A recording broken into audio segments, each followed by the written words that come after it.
The world of football with a soccer perspective. This is Soccer Today with Duane, Rollins and Kevin Laramee. Live on the Sports Podcasting Network.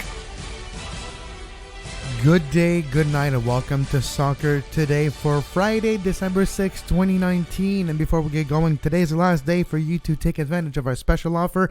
If you sign up today, it's the last day. For the $5 tier, you will get access to the $10 tier for 6 months. That's all the plugs we do have for today, Duane. And unfortunately, we're going to start the show with a bit of a sad note. All our thoughts and condolences with Jonathan David. This morning, his mother passed away yesterday. He is now back in Canada, and we wish Canada's star striker all the best. Exactly. Not really a football story, but it's certainly a lot of folks that listen to this show will be interested in understanding what has happened, or be curious why he's not playing in the next couple games. Ghent has obviously allowed him to travel home to be with his family at this difficult time, and with the holidays quick upon it's going to be, an emotional challenge for anyone. It would be for anyone, but in particular this case, for a young man living away from home, it's got to be very difficult. So our thoughts do go out to Jonathan, and hopefully, hopefully he can honor his mother's memory in the days ahead, both on and off the football field. Yes, and once again, our condolences and our thoughts with Jonathan David in this difficult time. Let's talk about the most prominent news since yesterday. Duane, Everton, I guess. They have sacked Marco Silva. Fourth sacking in 4 years for Marco Silva, one of the highly touted manager that seems to be a mystery right now in England. But Marco Silva fired after a defeat of 5-2 against Liverpool yesterday in the Merseyside derby. Everton is now in 18th place in the Premier League table. They are in the relegation zone, and they have a new manager. Halfway through the season, well, not quite, but around the halfway point, to be in the drop zone is not ideal for a club that a lot of people pegged as potentially having the talent to challenge for a Europa League spot at the start of the year, certainly a top half of the table finish. Now, that said, when you look at the Premier League table here right now, going all the way from hell, 6th right down to, let's take Watford out of the equation right now, or having a truly terrible. You did tell us to watch for them at the start of the year, Kevin. Yeah, I just got it wrong. It was to watch them like at the bottom and not at the mid top 10. So I knew there was something to watch. I was wrong in my interpretation. Yeah, so let's take Norwich and Watford out of the equation for now and just look at Everton in 18th, the final team in the drop zone, all the way up to United even. That's only 7 points, are separating 6th to 18th at this point. So all of these clubs look at this as an opportunity, perhaps, if they can turn things around the second half to get solid. I mean, Everton is not yet really any way precluded from a top 10 finish. Hell, right now Arsenal is hanging out to the 10th spot, so it's a very tight table. Silva, he's a guy that seems to manage. He's one of those like true believer types, I think, in the sense that he has a style, he has a philosophy, he believes in it. To the he's not a pragmatic manager, and I suspect that when you see Everton look at their season right now, and a lot of these teams that are slugging around here, they might start looking at things pragmatically and say this is a year where it's going to be tied to the end. I mean, this almost looks like the championship, right? In terms of the swings that you can make with a couple of wins. If you can just get pragmatic and drag, draws on the road and wins at home, you can make yourself safe, and then you can perhaps aim a little higher moving forward. But yeah, 5-2, and to allow 5 goals against your crosstown rivals, they're flying high, obviously, but it's got to be a tough time to be an Everton fan. Reminds me of 1999 a little bit. If you think about the Manchester scenario, we'll talk about that derby a little later on the show. But yeah, it's not a good time to be blue in Liverpool. No, Duncan Ferguson has been placed in a temporary charge of Everton. He's the caretaker, and rumors of David Moyes coming back to Everton to manage. That's one of the rumors. And maybe Tim Cahill as an assistant for Everton at Goodison Park. That could be what is going to happen for Everton when they find their manager outright, which they say it's going to happen quickly. So that's a story. Well, go ahead. why not, Moyes? Why not? Sometimes you can go home, sometimes. We'll see. There's worse ideas out there. Well, what did we think when Roy Hodgson took care of Crystal Palace? Like, what is he doing? He's past his prime. What are they doing, Crystal Palace? Turns out they knew something we didn't. So who knows? Maybe there's something about going back to a recipe you knew works. Go back to your souffle recipe that you knew was actually going to rise. Well, precisely, so it's nice to have like a nice fancy, fusion meal, but sometimes you just want some mac and cheese, what you're used to, what works, what, is going to taste well and feed you. And that might be what Moyes' appointment is there. He had a lot of success with that team. And Everton's always perennially seems like an underachieving side. And certainly when they're in the drop zone, you can't identify them as anything other than underachieving right now. Well, remember when they were like 7, 8, 6? And that was the last David Moyes year, right? Before David Moyes had the big call for Man United. And that's when Everton switched to Roberto Martinez and eventually with Marco Silva. And you had the feeling like they were underachieving, like you mentioned. And the last time they overachieved was with David Moyes. So maybe there's a little something there that they feel, okay, let's erase the last few years of history. Let's go back to when David Moyes was our chosen one. Well, there you go. Certainly a little reference to United back there in 2014. Yeah, no, Everton's been as high as fourth in the Premier League era, so it's not that they haven't had success there. No, the year they finished fourth, they very quickly fell out of the Champions League in the playoff scenario early in late in the summer, so no one really remembers that. But nonetheless, there is a lot of potential. This is a strong old brand that's been around for as long as the sun, it seems, in English soccer circles, and I don't think anyone would like. Okay, sure. Maybe some Liverpool fans would like to see them drop nowadays, but by and large, I don't think anyone wishes ill will on Everton or Everton fans. They're long-suffering, loyal folks that deserve a little bit more than what they're getting out of what they have. So yeah, I think that Silva clearly wasn't working out, and another one bites the dust. That's a lot of managers this year. Well, let's and there's probably more coming. How long will Ole stay in charge of Man United? Good victory against Tottenham, I would say, earlier this week for sure. But look, we had Arsenal, which, by the way, lost yesterday, which not necessarily a good debut for Freddie Ljungberg. But Arsenal manager fired. We've got Everton fired. And there's going to be more. Seems like the leash is short, and you mentioned it's the closest table I've seen in the Premier League in a long time, at least at close to Christmas. Usually by Christmas, you kind of know what's going to happen. Of course, we know Liverpool is on top, and there's a small gap there. But when we look at the rest of the table, there is what we would call parity in the England Premier League, and it's for me, it's surprising the lack of patience some club do have this year. Yeah, there's parity under 4. There basically is Liverpool a gap, that you have Leicester and City that are kind of because they're both City. I shouldn't make the claim. Manchester and Leicester, the Cities both in both cases, kind of in the next tier, and then Chelsea sort of solid in 4th right now, and then there's a drop, and everyone's just bunched in there. Wolves right now currently in 5th after being down towards the bottom of the table early in the start of the year. Yeah, I was right for Wolves, though. You gave me a flack for Watford earlier. At least I gave Watford and Wolves the exact same prediction, that I thought they would be mid-top 5, mid-top 10, which top 5. I guess I was right with one of them. Yeah, there's just that gap there from the top. We should mention, positively, you mentioned Silva getting sacked. We should say Rodgers gets the extension, 5-year extension this morning. Leicester 5 wins in a row. They're 3 points up on City, having played equal games.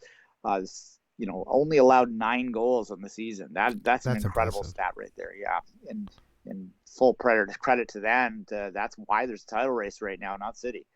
Their City's 11 points back. It's Leicester's the team that's making it a bit of a race if Liverpool slips up. So good for him. Good for Rodgers. No, good for Rodgers. And speaking of underrated managers, I think Brendan Rodgers did not get the credit he deserved. He turned around Liverpool, to be quite frank. when they were not necessarily in the same headspace they are now. He started that turnaround. Let's not forget that. And he went to Celtics. And of course, you'll never get the credit and the recognition for your work with Celtics because so easy. They dominate the league so bad, the Scottish Premier League, that winning the treble is like not even impressive anymore, Duane, right? So you don't get the credit when you manage Celtics. But Brendan Rodgers, we have to give him credit. Over the last decade or so, he has been one of the best managers out there if we look at things objectively. So, well, yeah, I mean, as much as Celtic fans hated Rangers fans, I think there's a stretch that they all would kind of like Rangers to at least push them a little bit more, and they kind of are a bit more this year. Hopefully that'll turn around the year. It really has destroyed the Scottish Premier League there, but that's a topic maybe for a rainy day down the line, the Scottish Premier League and whether it can ever be rescued. But Brendan Rodgers, he probably would enjoy the opportunity to have a little kick at Liverpool himself, I would think. 8 points back. If Liverpool slips a little bit up in this break, maybe with a win, and you never know. And he was speaking of slip, he was a slip away from delivering what Liverpool would have wanted for years and years and years back a few years ago now. So yeah, he was close. He's the closest they come before Klopp and Shanksley, of course, before getting that elusive Premier League title for Liverpool. But this will be a fascinating weekend in the England Premier League. Here are the results from the last couple of days. Wolves, West Ham, big win for Wolves. And of course, Man United, big win against Tottenham we're mentioning. And Brighton beating Arsenal. I thought that one was quite telling of where Arsenal is right now. It seems like it's going to take a lot of work by Freddie Ljungberg and the players. And I think it's about the players too. I don't think that locker room is quite healthy. We'll see. Here are the games this weekend. Speaking of Everton, tomorrow morning versus Chelsea, Bournemouth, Liverpool at 10 a.m., Tottenham, Burnley, Watford, Crystal Palace, Man City, Man United, the featured game tomorrow at 12:30 p.m. Eastern Time. Yeah, I hate that it's 12:30, but at least I guess it's not 7:30, although I play soccer in the afternoon. For my own personal reasons, I wish it was the early game. It's a weird derby in the sense that we all know United has been struggling. City, in its own way, has been struggling this year. It doesn't seem as intense as in other years past, but as soon as that ball is kicked, this is one of the world's greatest games, particularly over the past decade, and should be fun. Midday game yesterday or tomorrow, and Everton sacked a manager after a bad loss in their derby. If City were to put the boots to them in a significant sideways way, which is not impossible, I'm not suggesting it's going to happen, another 6-1, but if that were to happen, I would suggest that might be it too.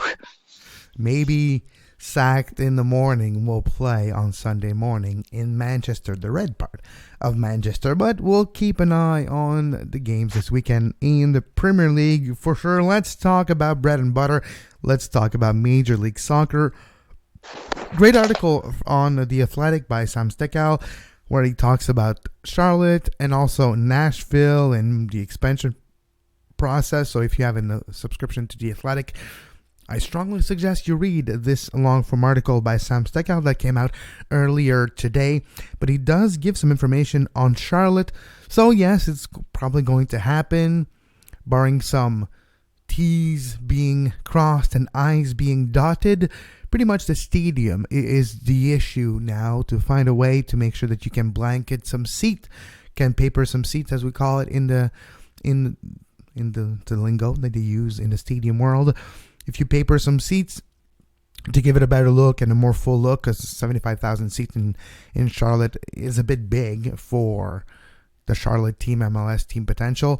And the owner, Tepper, of the Panthers Carolina, has been seen with Garber and the Board of Governors yesterday, and apparently there was handshake. So it's looking like Charlotte will be the 30th team, but we're not going to get an announcement today, maybe in the next couple of weeks. And they're also waiting on $100 million of municipal funding to be able to do some renovations with the stadium and also the pitch. Does the pitch have stitched lines or no? It was primarily used for American football for years and years, so is the possibility of having no lines there. So there's a few renovations, or at least a new coat of paint that will be needed on the stadiums, and is one of the contention points at this time. But it's looking like Charlotte will be team number 30.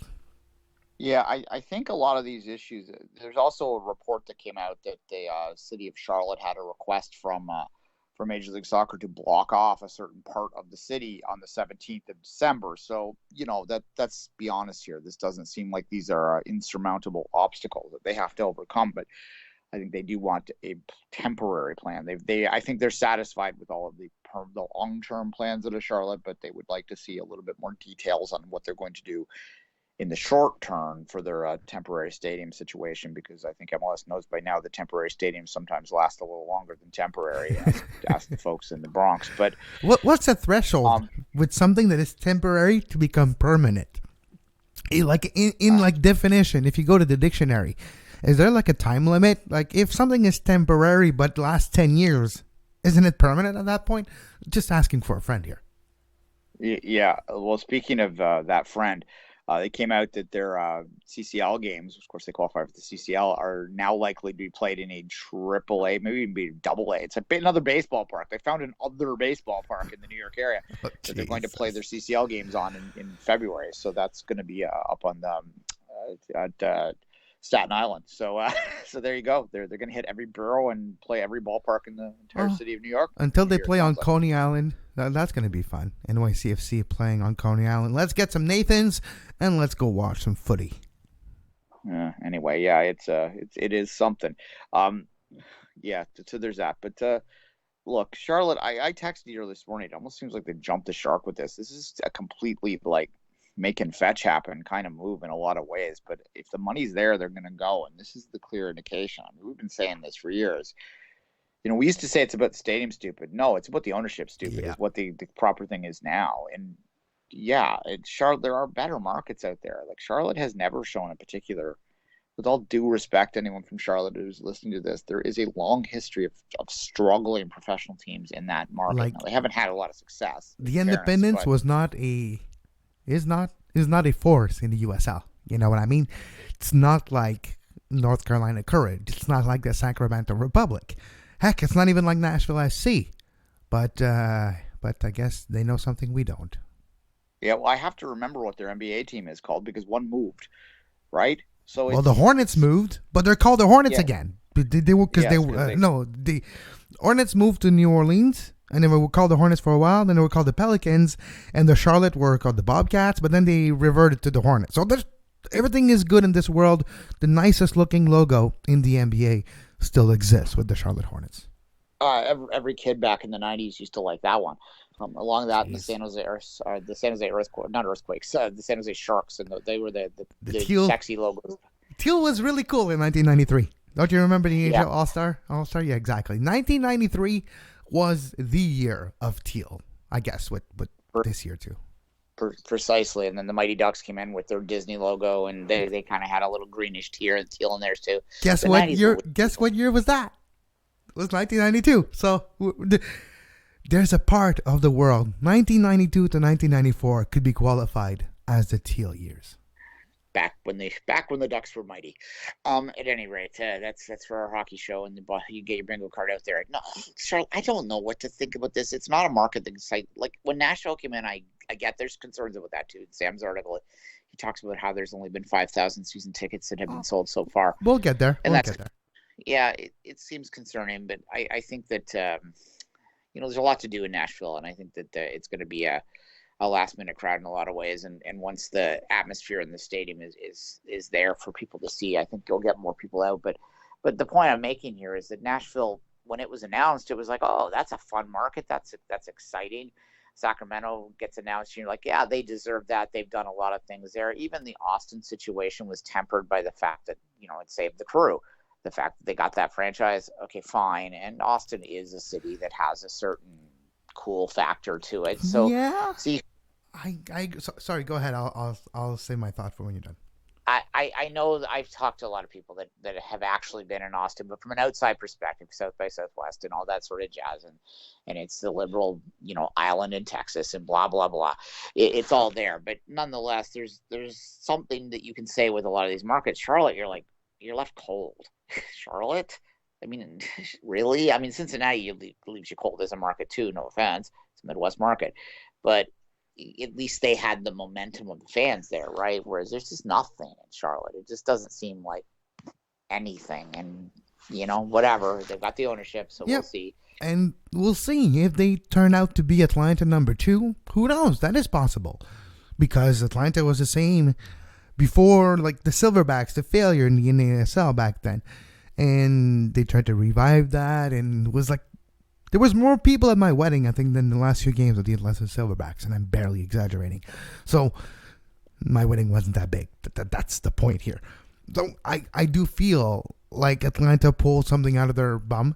And maybe Charlotte, with a similar situation of having an owner with an established relationship in the city, or Mr. Tepper, and of course, the owner of the Carolina Panthers, you already have a email list quite extensive, in the hundreds of thousands for sure, if not millions, for Panthers and Carolina Panthers fans. You can try to do deals with tickets and stuff, so maybe there's something there. But in the soccer world, in the soccer community, it's a surprise to see Charlotte, at least when you look at other markets. But you mentioned jumping the shark, and I agree that Charlotte feels a little bit like jumping the shark. But for me, it was Austin. Austin jumped the shark when you had deserved markets like Sacramento, which, yeah, Sacramento is not as sexy, as you would say, as Austin.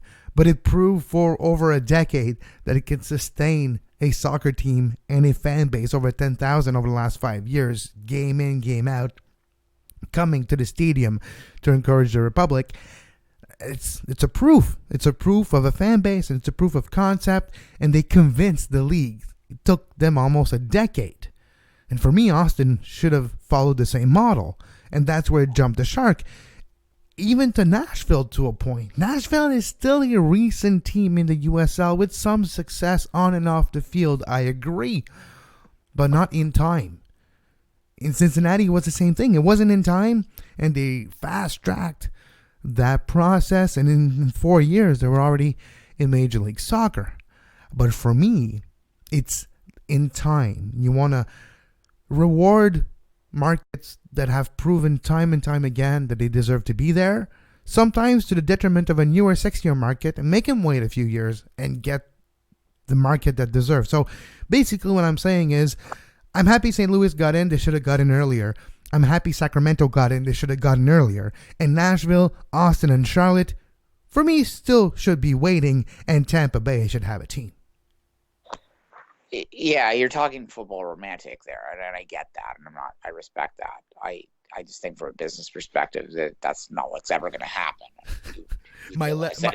My right brain is screaming at my left brain right now, because the business side of me is like, what are you talking about, Kevin? The money is somewhere else, and you should know that, and I know that. But the romantic soccer side of me is saying there's hundreds of thousands of fans that we've not necessarily alienated, but we're making wait.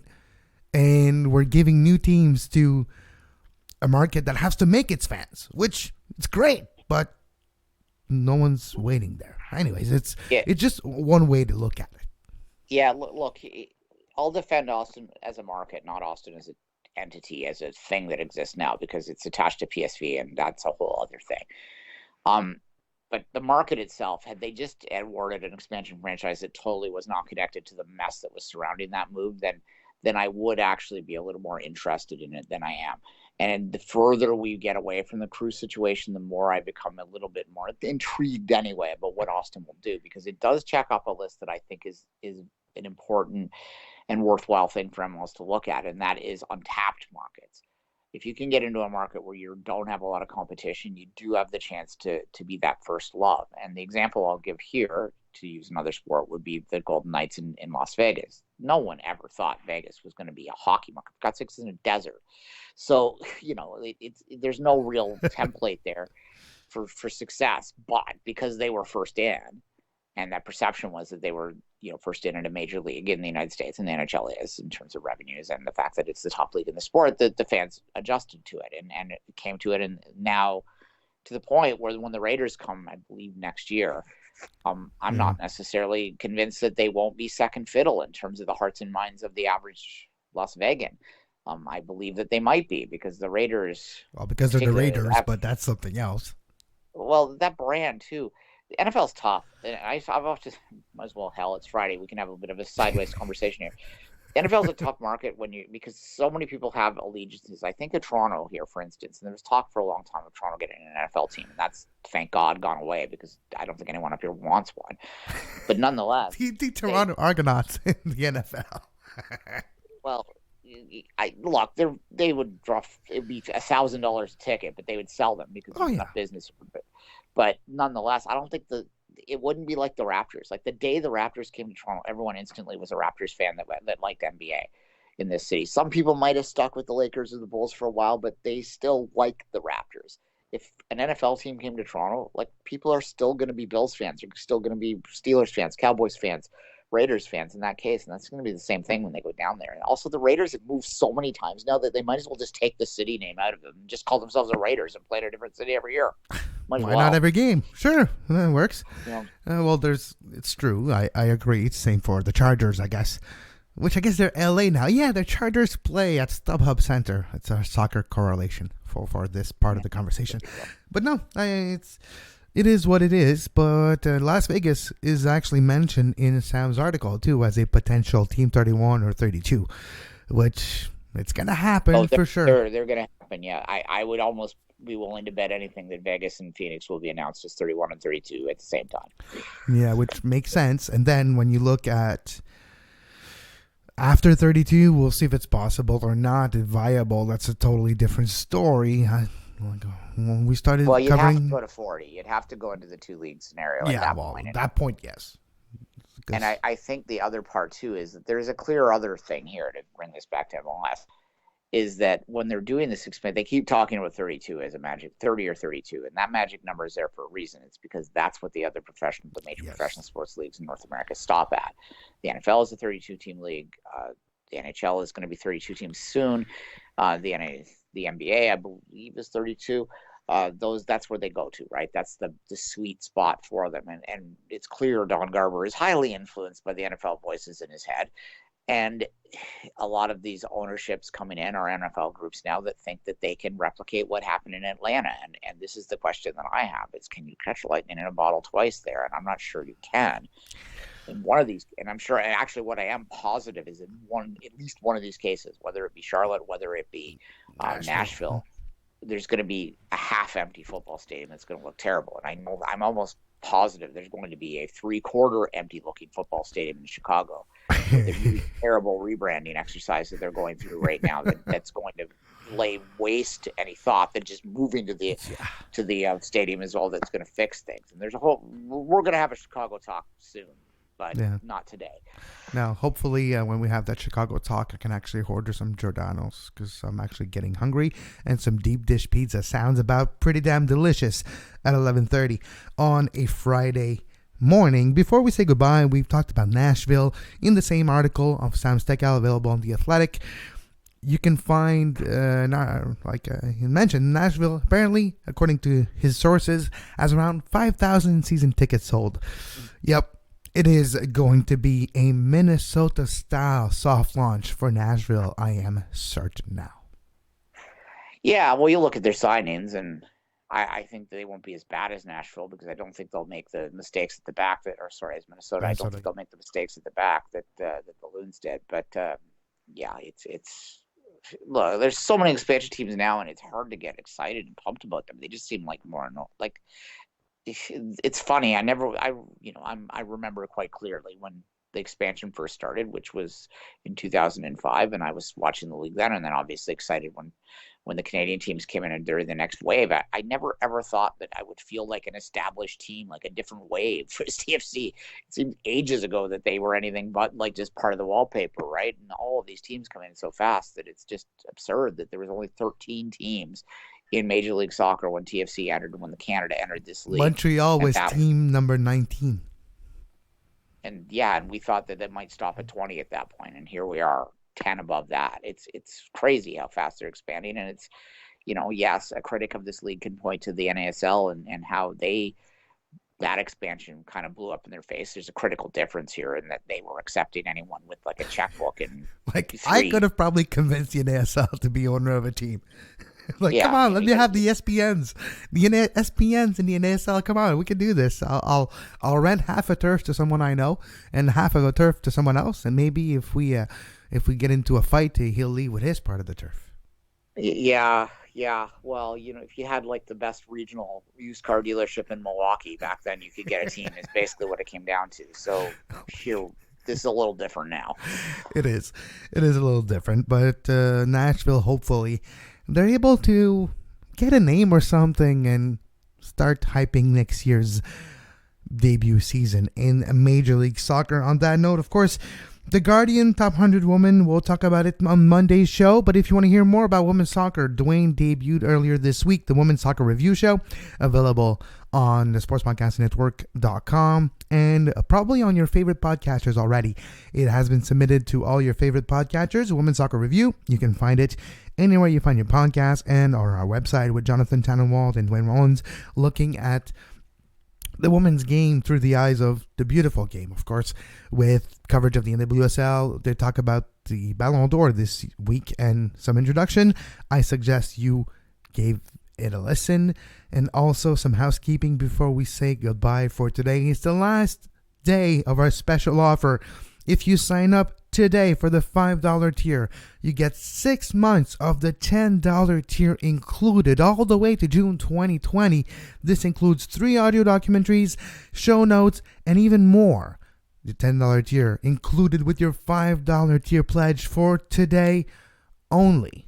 And until next time, as always, you can follow Duane on social media at 24th Minute, myself at Kev Laramee, and this show at Soccer Today SPN.